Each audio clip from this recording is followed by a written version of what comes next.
Yahoo! Hello, hello, hello mga masters, mga ka-G. And syempre, oh no, ayaw ko sana ikwento sa inyo mga masters and mga ka-G, pero unfortunately po, ako'y nalulungkot dahil po ang ating Yami ay nawala.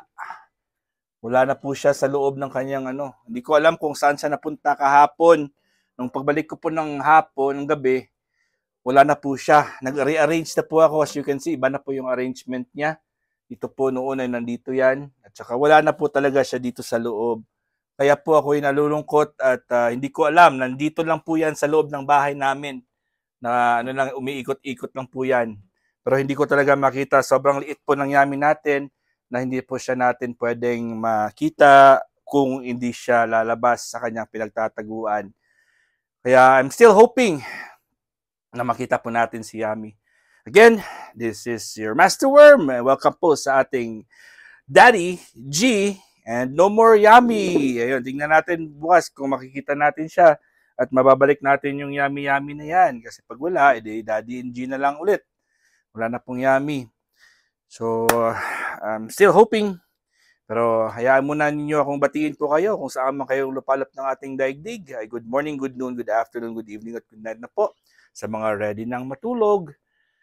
At mabigat din po sa aking kalooban ngayon ang magsalita ngayon dahil po sa nangyari. Pero life must go on. Kailangan natin ng araw-araw ng premiere dito po sa ating daily vlog natin. At syempre, papakainin natin si G natin. At nalagyan ko na po siya ng kanyang food kanina. Nag-take 2 po ako. Kasi hindi ko natapos yung video ko, nalobat po ako. Nag-take 2 po ako. So instead na mag-uumpisa ulit, instead na i-edit ko, nag-decide po akong umpisahan, gumawa na lang ng bago. So naglagay ako ng pagkain ng G. Siyempre yung kanyang vegetables, yung kanyang mixed veggies, at siyempre yung kanyang greens, yung 50-50 niya. So ito po yung pagkain ng G natin. Siguro po ay isa-separate na lang natin yan kasi parang ayaw ni G kumain pag nagsalo-salo po yung gulay at saka yung kanyang carrots. So isa-separate natin para makita po ng G natin.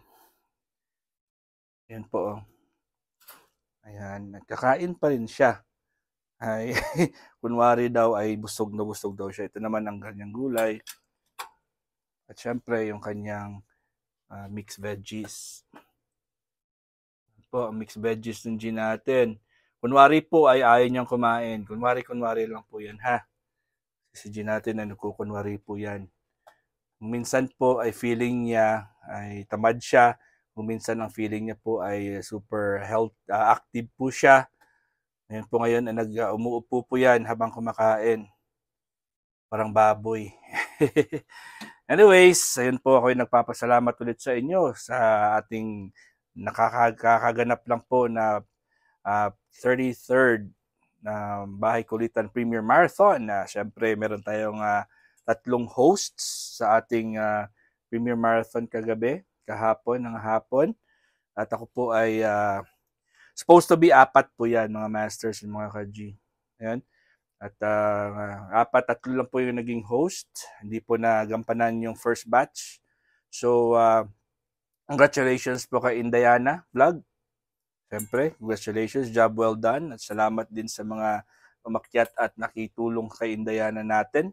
At siyempre sa ating kababalik, welcome back, Kapangs, sa ating Haponesang Pango. Job well done. Ay, parang expert na expert talaga yung ating Kapangs. At siyempre yung ating Doc Zenaida Portioncula para sa ating last batch. So sayang kasi 4 na batches po yun at 3 lang po yung nag-host. Pero okay lang po at sa susunod na po ay hindi na po natin ibibigay yun. Gagawa na tayo ng panibago. Anyways, let's go back to our business. Okay?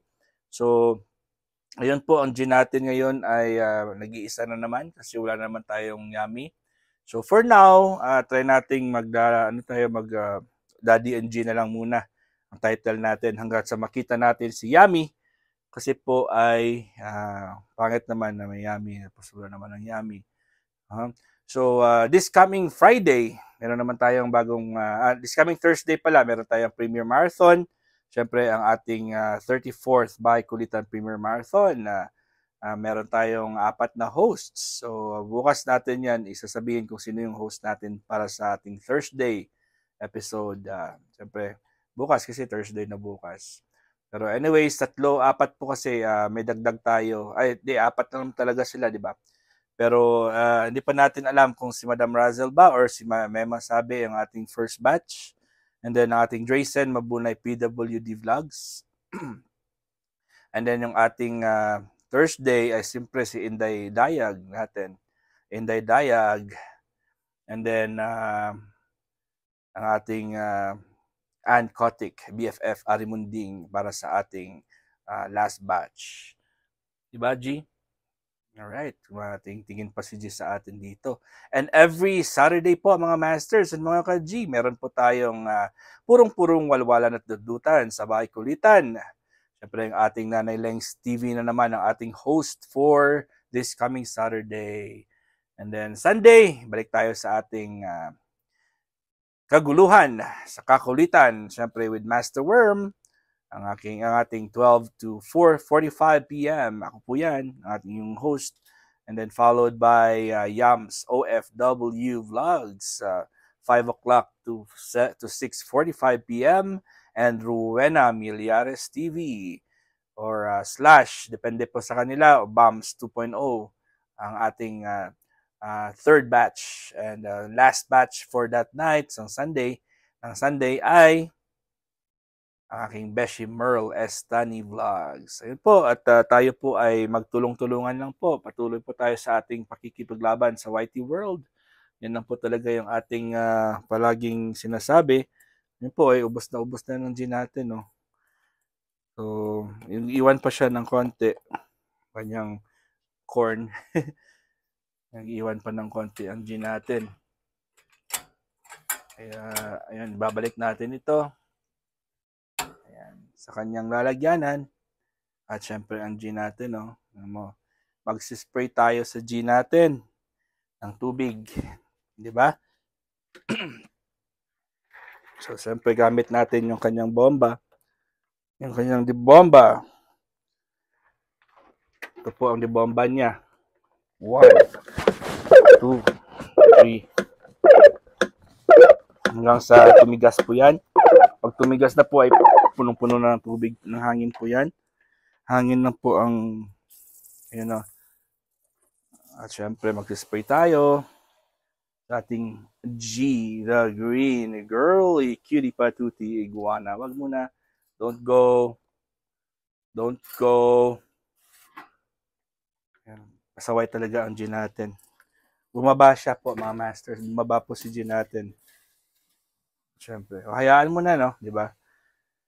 Alright, so ako po ay magre-remind ulit sa inyo mga masters, mga ka-G, bilang tulong na po at reminders po sa inyong lahat para mapanatili po natin yung ating kalusugan, ay huwag kalimutan na kumain ng healthy foods. So when we say healthy foods, ito po ay iwasan po natin yung everyday prito, iwasan po natin yung everyday fatty foods, iwasan po natin ang everyday na sweet foods. Pwedeng kumain once in a while, pero hindi pwedeng araw-arawin. Diba? At maaalat. Okay?